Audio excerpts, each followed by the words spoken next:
Like search is changing so dramatically. There's a Spark Toro report that came out, but it's like 58% of search is now resulting in 0 clicks. So Whoa.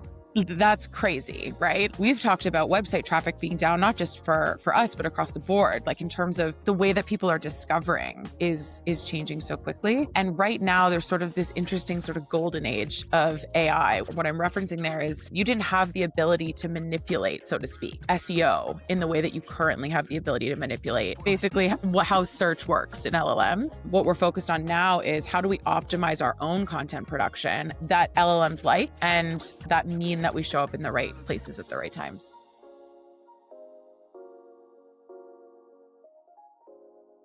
Hi, everybody. Welcome to Dig Inspiration. I recently had the joy of talking with Saverio Spontella. He's Chief Commercial Officer at Lando Frost, and he shared a super cool story about using AI to choose an agency. And I just thought that was such an innovative application for marketing. So who better to sit down and talk with this topic about than our very own Meagan Healey, who is VP of Marketing and Brand Strategy here at Dig. No stranger to a podcast. Am I right, Meagan? No stranger. Yeah. Everyone was, I think, politely mocking my setup. Emma was like, okay, Mike. You do have a So serious yeah, butt. no, Yeah. I've got my own podcast. We'll get into it later. Yeah, we will. And also, Meagan was the original host of Dig In, and I've just been I trying to was. fill her very large shoes. But let's get into it, Meagan, because there is some really cool stuff that he talked about. So Saverio, he shared the story of leading Land of Frost's agency search, and he used AI to build basically a long list, vet capability, speed up the entire process, sort of from 0 options to 20 vetted agencies in days.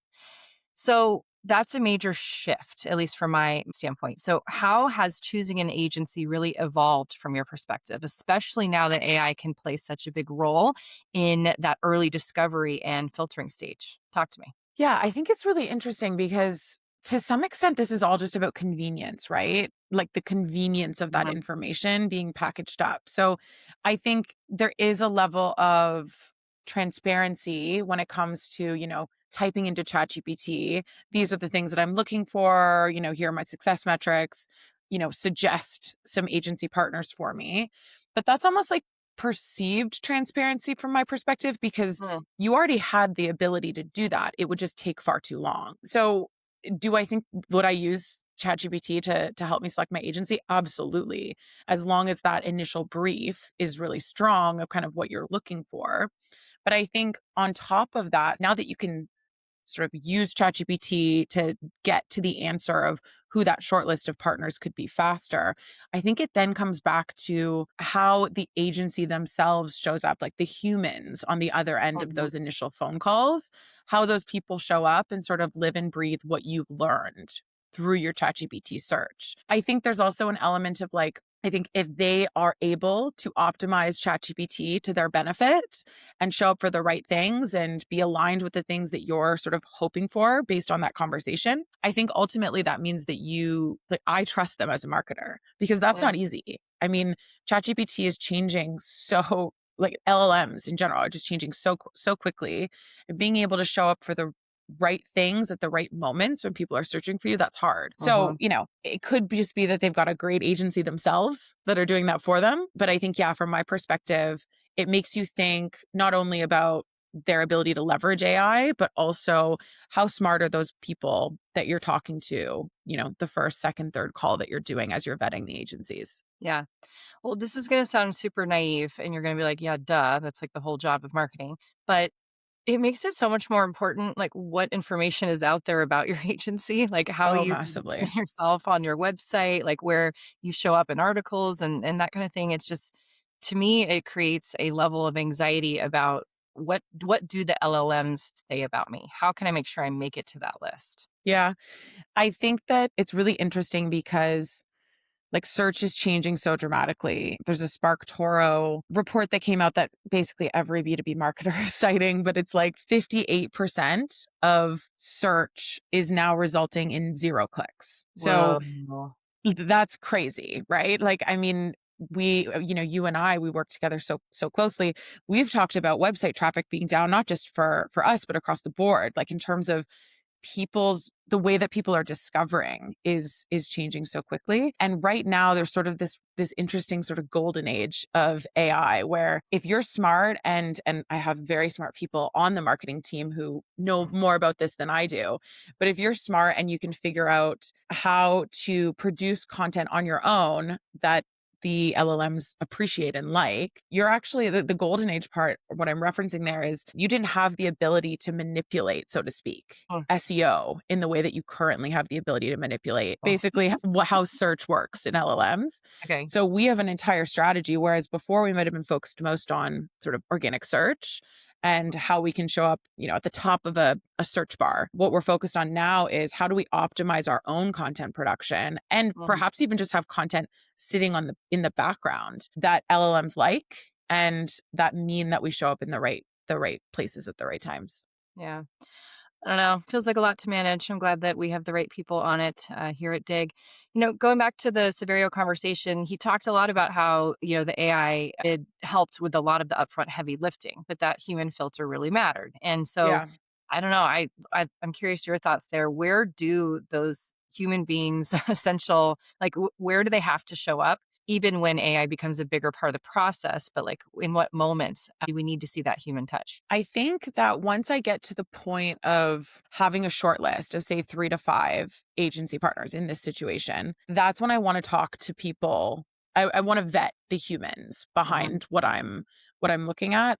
And I think that that's where that sales experience might change. The idea of like, the classic tech sales flow of having, an SDR or a BDR, then you move into an account executive, then you might bring in like someone who's going to quarterback the entire deal. And then you've got the more senior folks coming in. At that point, like based on what's changing and how much easier it is to get the information you might need up front, I want to talk to the smartest people that might be Right. working on my challenge with me much earlier on in the process because I want to be able to challenge those people who have the subject matter expertise. And I also just want to understand, are they living and breathing the sort of ethos that they've got on their website or that I found out through LLM search. So I think it's about really it's in my mind it's about that sales journey potentially changing so that Mhm. you've got the subject matter expertise at the beginning of that initial call whereas before you needed a bit more general information before you got to those further down the line conversations. Yeah, definitely. And what also struck me is how discoverable some agencies might be that weren't on people's radar. Like it's just kind of cool to think Yeah. about the opportunities for some of the mom and pop shops or the ones that just don't have the budget to be in front of everybody, but maybe they're more discoverable. And I there's something about that vibe that I really like. So, Yeah, I think that's cool, especially if you can get really specific. Like, if they were optimizing for a specific type of service, right. that's where I think they could get really specific with the way they're doing their content for LLMs. Yeah, definitely. Well, I also love that Severio talked about, they're a challenger brand. And so some of their needs, they needed speed, agility, partners who move quickly with them. And we have lots of feelings on challenger brands here at Dig. So how do you think that rise of challenger brands has shifted what companies look for in agency partners? What are some of the demands they have? Yeah, I think it's really interesting. Like this idea of the rise of challenger brands. I mean, I've always been fascinated with challenger since I discovered Eat Big Fish, who are sort of the folks who came up with or framed challenger, positioned it in the way that we know it now. And on the B2C side, like Oatly, Warby Parker, Fenty, Land of Frost, like the list does sort of go on. There's a lot of recognizable challenger brands. I think on the B2B side, it is a newer sort of space to play in or Mm. to really like put your what's the saying? Put your flag in the sand or like put that's not the saying, but you know I what don't I think mean. flag and sand, but yeah, But like take part basically side with saying I am a challenger brand is sort Mhm. of a newer thing. And I think that it's really exciting. We've been a challenger sort of ever since we started, sort of challenging the status quo of what the research industry looks like. But I think when it comes to how the rise of challenger brands has shifted what companies are looking for, I think it's this idea that you don't have to do everything the way that it was done before. I think that's like a really freeing experience, especially now when we're seeing the rise of AI. I mean, it's also connected, right? Like things are Mhm. changing so rapidly. I think it's a really exciting time for people to say, hang on a second, we used to do things this way. Should we be doing them the same way, or do we need to pivot? I think there's a lot of openness to that idea of pivoting. I also just think Challenger is defined by how you think and how that shows up in the people. So I think it comes back to that human element. Yeah. Like when you're talking to the humans at an agency partner that you're looking into, do those humans sort of live and breathe what you expected based on the brand messaging that you've seen on their site or what you were able to understand through your ChatGPT searching? So I think that becomes especially important as well. Yeah, I agree. And I see how that plays out here at Dig with our research consultants and our, architects of our technology. We're not the ones that just take an order from a client. And so if they have a brief that's like really specific and it's very traditional, we're going to respectfully push the thinking, push the boundaries. And it doesn't mean that we can't do something simple and streamlined if that's what the objective dictates, but we're not order takers. And I think that's how our people show up Yeah. in the instance. And I think that that's not what every client is looking for, but I think more and more of them will, especially with the rise of the role of technology in research services. So I just think that I think we have the right people to continue to meet that need. Okay, so I like to call some of these things like meaning of life questions, Megan. Like we talk a lot Love about it. meaning of life questions. So here's one. How is the role of a modern marketer changing? Yeah. Thanks for that. Big question. Big question. A lot. No, I'm gonna go on. Don't worry. Like, move on Yeah, next. no, I I think this was a really interesting one for me to reflect on. So I think in the last 5 to 10 years, or maybe even longer, there's been a huge focus on how do you get really specific and specialized with like your secret sauce as a marketer. So you saw a lot of roles that were really specific within a marketing team, like, you're an SEO specialist, or you're not just like a digital specialist, you're like a paid digital specialist, or you're a conversion copy specialist.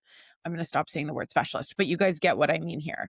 And I think that because of AI, it's sort of like this great equalizer. Not that everyone's going to be a specialist in any area, but it sort of levels the playing field to some extent when it comes to like access and your capabilities Mhm. and your knowledge of how to put a marketing campaign together or execute on a channel, so to speak. So I think what we're going to see more of is people who can turn their hand to many different things, but ultimately have a couple superpowers in their back pocket. Like, and those superpowers will hopefully be more about their ability to, I mean, when I think about myself, like the areas that I might be strongest in would be like copy development or like storytelling or something like that. Or it might be, they're a fantastic leader. So I think that knowing what your superpowers are, but also upskilling yourself from like if you are a SEO specialist, maybe you upskill yourself in other areas of marketing and that can be your sort of silver bullet. But yeah, I think that's where I see it changing a lot. And I also think perhaps even more importantly, because of AI, we all saw those quotes going around when, last year when everyone was like, AI is taking over.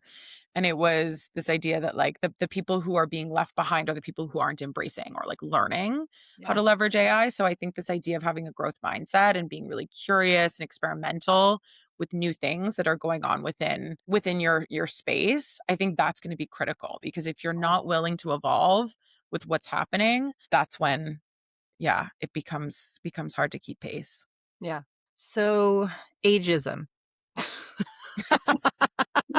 Um, no, actually, I'm Oh really my asking a question God. on it. No, I really am. And just for the audience's benefit, I like to add these type of topics to my one-on-ones with Megan just to make it like really conceptual and scary for her. This week it was the passage of time, and actually Jess didn't even know what she was referring to, so we just quickly breezed past it.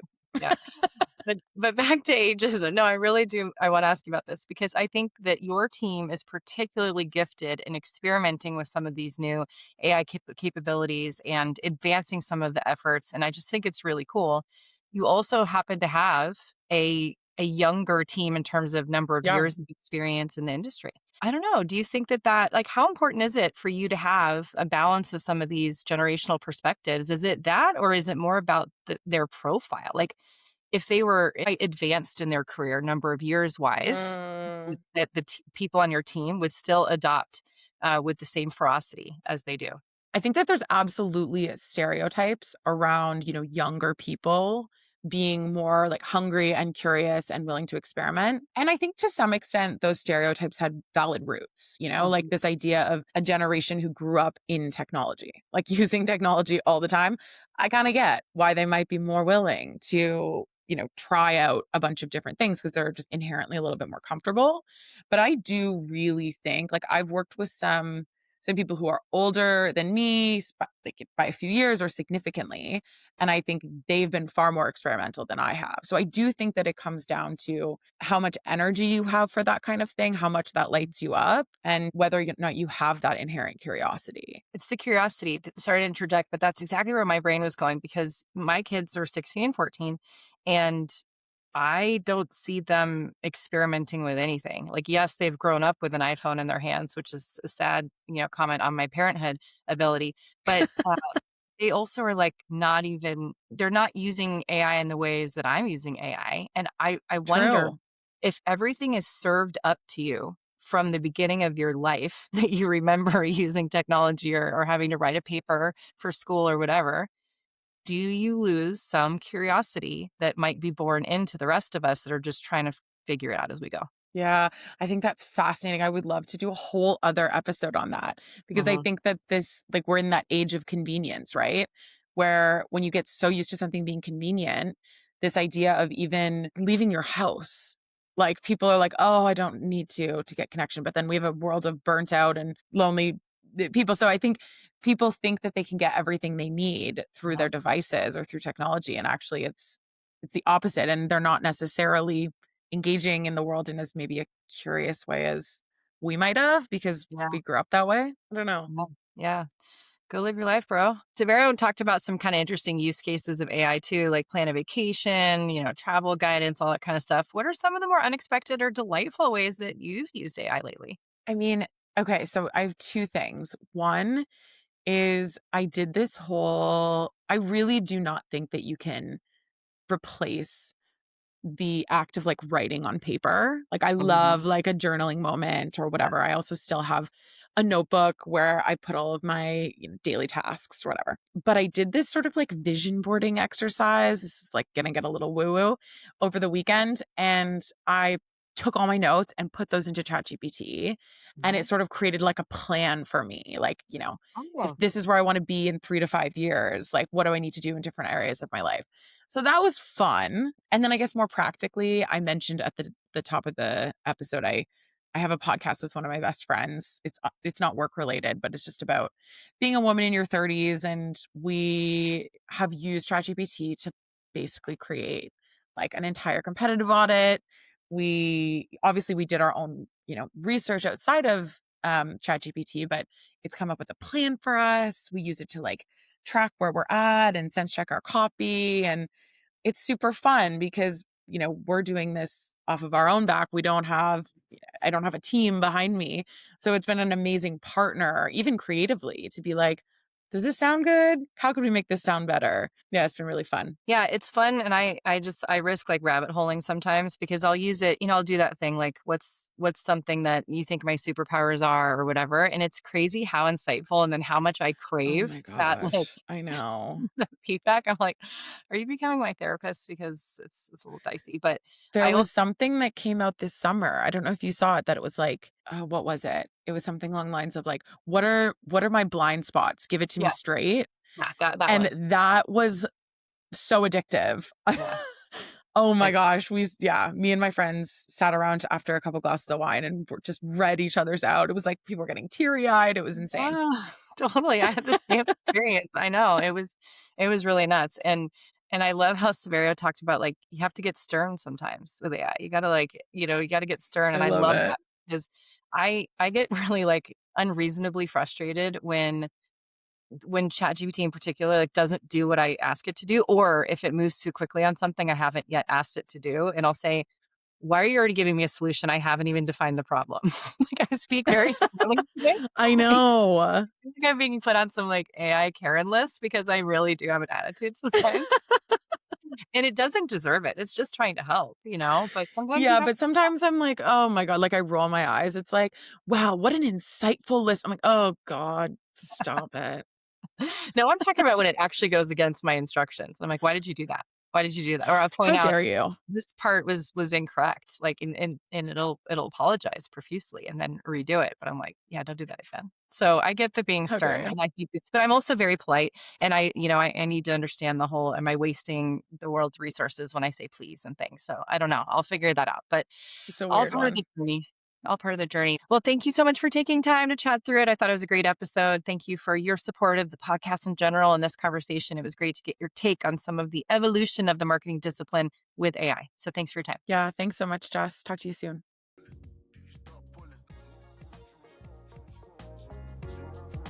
Like what you heard? Share the inspiration or head to diginsights.com to learn more about what we do.